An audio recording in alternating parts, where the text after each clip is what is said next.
growing weary of running from room to room, practicing one-tooth insurance-driven dentistry? Then stay tuned for the latest episode of The Lionhearted, where Dr. Stephen Rasner will hand you the blueprint for what many call the gold standard of general practice dentistry.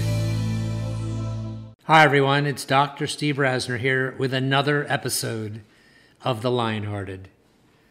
I have to be honest with you. I want to tell you what I was thinking before I came on this week. And maybe if I didn't ask these type of questions, I would have triple the amount of listeners, but I have plenty of listeners, so I think you can tell by my personality I'm not in a popularity contest here. I'm just trying to help you. So when I ask you what I'm about to ask you, don't get mad at me. Why are you listening? Why are you even tuned in if you're not acting on some of these principles? Now, to be fair, I don't know for sure that you're not acting upon them. I get emails from you guys, but not certainly everyone, and so I don't know. But I've said this countless times. You're probably tired of me saying it. But everyone who does whatever they do, particularly on their time off, especially if they don't have to do something, certainly would ask themselves, why am I doing this? And, why I'm doing it is I get inspired by the feedback I get from some of you, many of you, as to how it's changed your practice. And you see, from my point of view, the things I ask you to consider, the things I ask you to try to implement, remember my 120-day rule? Like I say, take one of my ideas, and if you're certain it doesn't cost you any money, and you're certain it won't ruin your organization, which is everything I tell you, then try it for 3 or 4 months. And if the idea doesn't work for you, then what have you lost? And just forget what Rasner said about that particular thought. And I'm saying this to you from the personal experience because I know how hard it is to take an idea that you heard and then actually make it a part of how you practice. I remember when I took Bill Strupp. Many of you know who Strupp is. Better known today as Strupp and Brum in Florida, who teach wonderful crown and bridge skills. And I had the good fortune of meeting Bill back in the 90s. And I went back, I didn't always do this, and I put together what I used to call the Strupp cart. So all his ideas about all his protocols on building up cores on teeth as he preps them, I put all of his materials into the Bill Strupp cart. It's literally what I called it. That's an example of acting upon something I heard. Did I do that all the time? No. But you've heard me allude to how much CE I took in the 90s and the 2000s. And so what I used to do, maybe this is one of those ideas, in fact, I think it is that idea, is that every time you take a course, I would schedule time the next week. It's kind of hard to do it on a Monday morning if you took a weekend course because, you might be hammered with a lot of calls that Monday.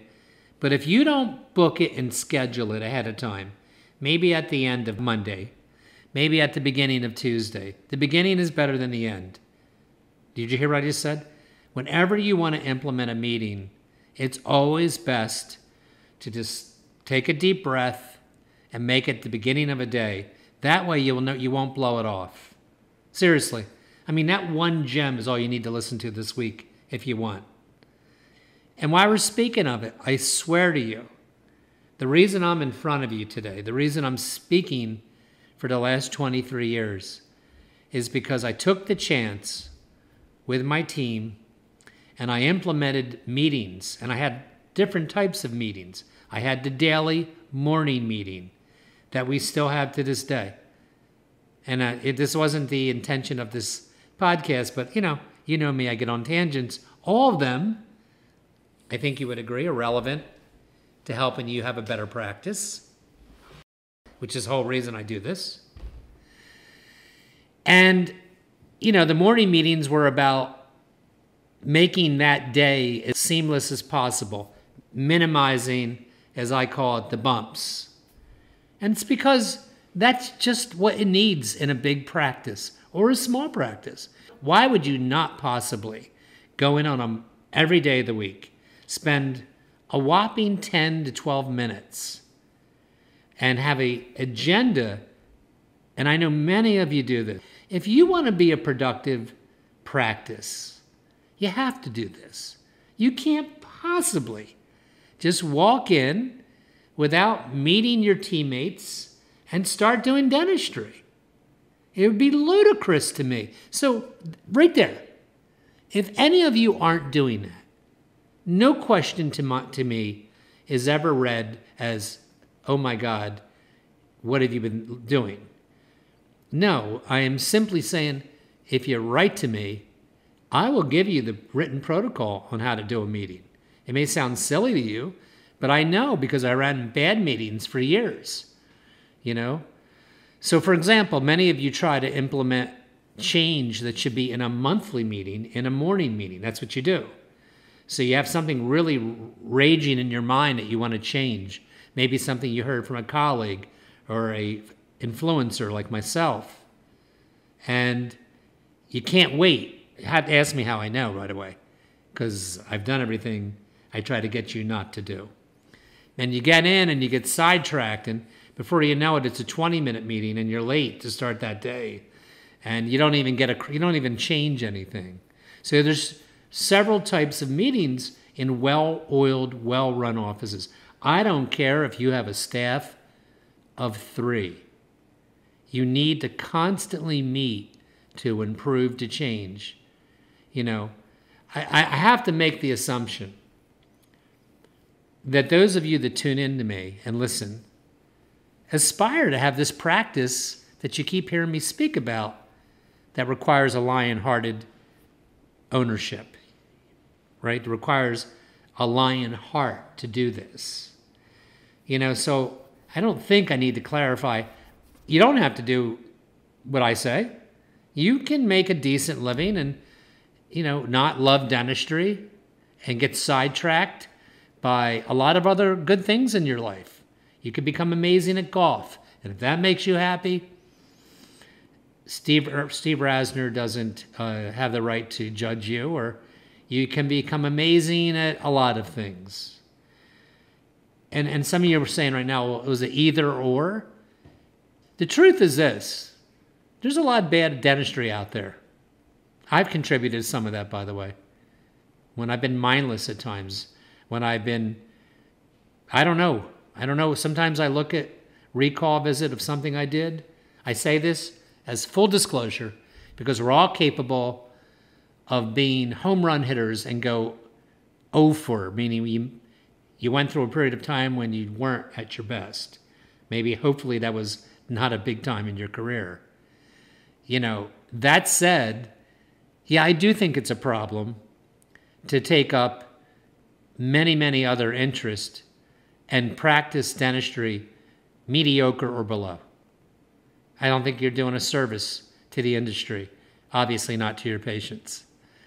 So yeah, I stand for those dentists in your communities, wherever you're at, and I know at least 25 countries listen to me, and the small amount of influence I have in your practice.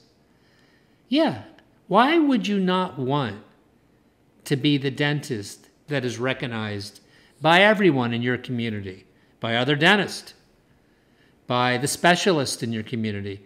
They may not even like you because maybe you don't refer enough to them. But when they do get one of your patients, it looks like one of your patients. And that works both ways, by the way. When you practice mediocrity, the same thing happens.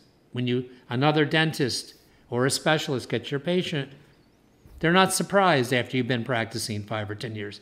So yes, the Lionhearted is dedicated to those dentists who want to carve out a special niche in their legend of a career. Yeah, I don't know if I said that right. It doesn't matter. That's who we are. And that's pretty much what I hope many of you listening are trying to achieve. So when I ask you at the beginning of this, why you tuned in? The answer to that is you have to look within yourself. Are you making any changes? And you're not going to make changes if you don't provide time to make the changes. Because the second meeting that you have to have is the big one. It's the hard one to do. It's the one that I had for every 2 weeks for many, many years. And I know I've said this before, but it's time to say it again. And the reason I'm saying it is we're halfway through the year. We're in mid-July right now. And you still have time to kill it in 2021 and certainly going forward. But you're not going to kill anything. You're not going to break records. You're not going to enjoy dentistry more. You're not going to do any of that unless you change what you've been doing. Even if you have a great office. You know how many dentists I've met in my career that just were on automatic pilot for 18, 20 years sometimes, and they hit the wall. They hit the wall because they didn't change and they didn't plan to meet. Nothing's guaranteed to you. We're in an elective profession. People don't have to come to us, and they certainly don't have to come to dentists that aspire to instill the philosophy that I try to get you to promote, that I promote. You know, high-end dentistry, great staff, those things cost money. You can't be the lowest in town, and I wouldn't even want you to be the lowest in town to follow this philosophy. Yes, that is very hard to do. So the monthly meeting is like a 90-minute meeting at the beginning of a day. Do you understand that when I say those things to you? That I tried to have the meeting at the end of the day at different points in my career. It just never works. You're never all finished at the same time. Maybe you just got really blown out that day by a really hard something in your schedule and the last thing you wanted to do. But that doesn't happen at the beginning of the day. And that requires a commitment by you, by the team, because you are paying them while they're listening. So if that's not clear, I'm making it clear. Nobody's going to want to come to a meeting, and nobody's going to take kindly or embrace that they're dedicating an hour and a half of their time to hear the office get better. I'm sorry, you're the owner, we're the owners. We have the most to gain and lose by the success or failure of our practice. So it's okay that staff should be paid. It's just part of it. It's how it goes. Don't even fight that. Just do it. Now, the mistake I made for years was thinking I needed everyone in the meeting. If you have a 3 or 4 or 5 man practice of staff, you probably do need everyone. When you get above 8, here's what I would do. I would probably include everyone in the beginning, and I'd make it clear that they don't all have to come. And you only want people at that meeting that have a vested interest in making this a greatest dental practice in the community that you live in and far beyond those borders. Wouldn't that be cool? And you have to go in with a written agenda. Mistake is to go in cold and just start talking about stuff. No, you have to have agendas, and trust me, there are plenty of agendas. You know, the new patient experience is a good start. What is your new patient experience? If you want to write to me for 10 things I think are important that you're all on the same page about, I got it for you. So all you got to do is write to me. You know, your fees, what insurances you're going to start to eliminate. And we could go on, but, you know, how we get paid. So you can't make those changes in a 10 to 12 minute morning meeting. They require time. And doctor, you're going to be disappointed at times because you're going to do what I'm asking you to do. Some of you will. And you won't see change. Well, it happens to me too. But I can tell you from the bottom of my heart, from the absolute truth as I look at you, or you hear me, that I see things every single hour that go on in my office that were acquired from a meeting that I can't even remember when we implemented. I mean, I could go on and on. Automatic photographs of everything we do before we start. So I sit down at the chair when I'm ready to go, and it's habit by me, and I'll say, photographs taken? Never, as in almost, maybe not never. 1 out of 200 times somebody let the ball drop. That didn't used to be that way. Or, this is a wonderful mantra to live by. The importance of being surrounded by a staff that understands that when you ask for something to get done, the quicker, the better, and never forget it is how we live here. Not because you're a tyrannical leader, but because that is the best way to get stuff done. So whether that is bringing out new patient educational information that's in all the hygiene rooms, or switching over, like I'm in the process. I know some of you are going to laugh at me, but I think I'm honest in these podcasts. Like we're in the process right now, believe it or not, of finally becoming chartless. I know that's laughable to some of you, but that was one of my goals. It was my goal at this point. I don't think it's going to add anything but better organization, bringing us up to date on what we should have done 10 years ago. I get it, but that's a process, and I am the leader of that process. I am the one that has to keep making sure, and that's another good skill for you to acquire. Like, is being able to check in with people, fearless, no fear of communication, that this process you're trying to integrate is in fact being done by the people you put in charge of it. Listen, I think there's a balance that you can have. My team, as I'm speaking to you right now, most of them today are at a birthday party for one of their teammates. They all work for me. And they're probably full of a bunch of beers at this point and having a great time, and who knows what's going on. They're out to lunch somewhere near a beach. Or they go out to baseball games together. I mean, to me, if your team does that kind of stuff, that's a good sign. I mean, don't you think? I love it. But I also know that when they come in on Monday, even though they're all good friends, it's time to work, man. It's time to follow the protocols and earn our stripes for what we do each day, so we can have this practice and you can have your practice in a zone that's really hard for many of your colleagues to ever even dream of. I guess I'm way off the track. I apologize.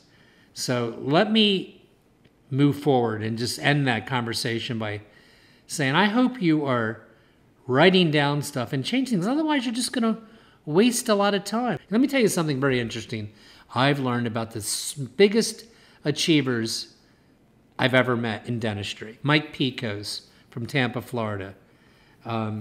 There's others I can't think of right now. But when I've taken courses with them, and they're actually sitting next to me instead of speaking to me, they take copious notes. I spoke for Mike Picos' group 10 years ago, and you would think that he was trying to write down the words of something biblical. I mean, I'm giving a lecture, and I'm amazed watching him scribble stuff down. So my point is you never can stop learning. You don't know it all, even if you're having the best year ever right now, which many of you are. You can't improve? How do you improve? Morning meetings, monthly meetings, rechecking on things you're implementing, having structure to the change process. That's what I'm trying to get you to do.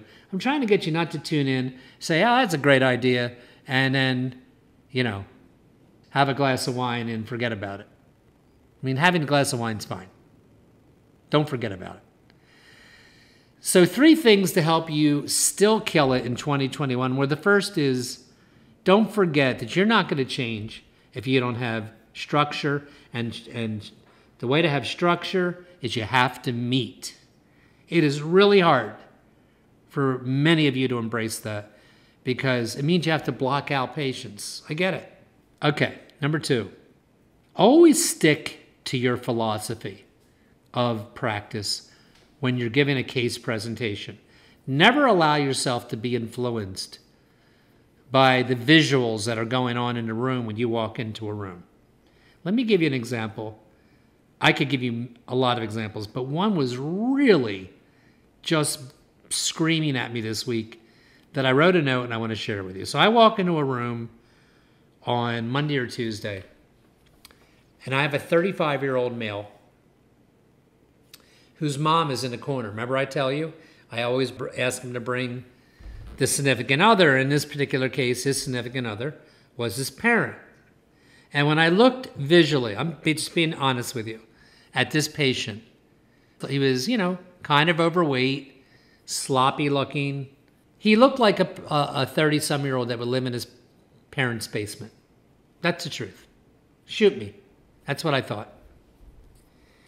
And I didn't hesitate because my approach is so ingrained in me that it's almost impossible for me not to do it. The approach of, so tell me, Jeff, which wasn't his name, how did you find us? How did you find me? Always the same approach. And he had the prior new patient experience that you always hear me talk about. And then I said, what brought you to the dentist? Now I have his x-rays up to my right, and I do see one significant cavity going on a lower first molar. Obviously needed root canal if he was going to save it. But I want to tell you the rest. Just stick with me. By the way, his mother looked like she could have lived in somebody's basement. I know this sounds terrible. I mean, they just didn't seem like dentistry was really important to them. And even though you do a screen on the telephone with the new patient visits, those of you that are new today, that go back to the early podcasts that covered the screen, sometimes people slip through. That maybe they say just enough to my new patient coordinator to get an appointment. Because we screen people, because I can tell you one thing that never happens. What never happens is me having a patient come in that says, I don't want any x-rays other than the one on the tooth, and I don't want a full exam. That never happens. Because we give them a clear out on the phone before they even get there. So that said, it is fair that they have the right to come in and see what I have to say. But visually, it seemed incredibly grim. And that's an optimistic view. So in his mouth, there wasn't a lick of significant dentistry. Here's all he had. Either he had missing teeth posteriorly, horrific hygiene. Could even tell for sure on some of his teeth whether there was caries or not. You know what I'm talking about. He had some decay. In my head, I'm not really feeling good about where this is going. But I took a deep breath inside, and something came out of this conversation, which is what I'm leading to, that sometimes this is why you do it. So, okay. So I go through, and my treatment recommendations with this young man were to get him healthy and put what I call the fires out. That would have required 4 visits of scaling root planing, a 3-month recall. Think about what I'm saying to this guy sitting in my chair. It would require a root canal and a crown on the one tooth. And shockingly, he had looked certainly some caries, but not an exuberant amount of caries. He didn't have terrible malocclusion. He had pretty quiet joints and muscles. So here's what I told him. I said, you know what my goal would be for you? I'm serious. Now, mind you, I'm talking to somebody that in my mind I was almost positive he would reject whatever I said.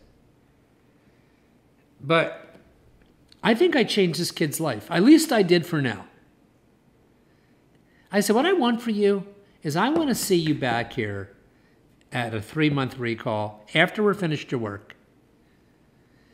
And I want to see a difference. And I'm going to know because we're going to take photographs. I mean, obviously, you don't have a lot of decay except for a couple teeth. And then when you get to that, I want to talk to you possibly about implant replacement of your 3 missing molars on your lower jaw.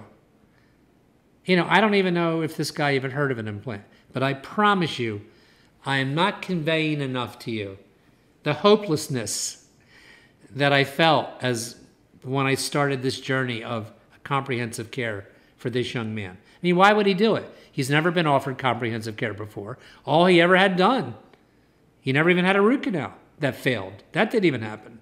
He just had them yanked. And so I don't want advanced care. I probably could have, now that in retrospect, have gotten him to replace his teeth. I don't even think I wanted to do that.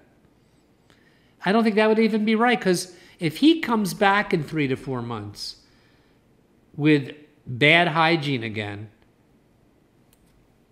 I don't know that that guy should replace his missing molars yet, until he proves to himself that he's really cares about this level of oral health.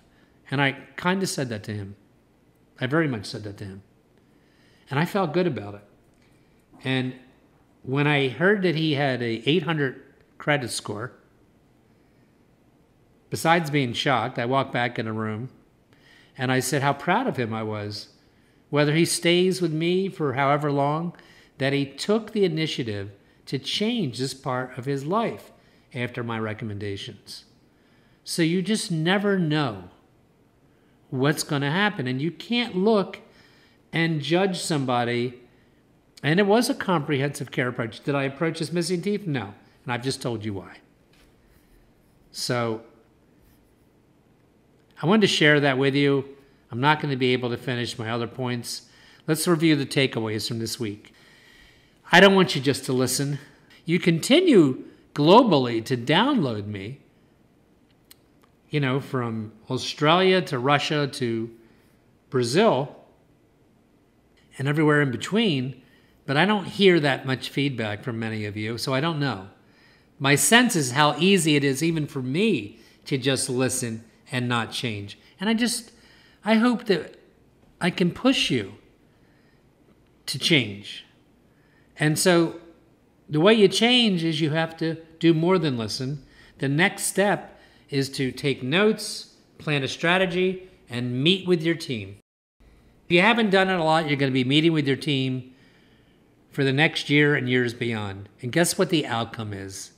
It is a beautiful, beautiful symphony to walk in your office 3 months from now, 6 months from now, and see something that didn't exist the year before that makes you a better organization. Do you understand that there's never, ever been a better time to be a Lionhearted dentist? There's never been. And I'm going to tell you why at the beginning of next week's podcast. Have a great week. Thanks for tuning in.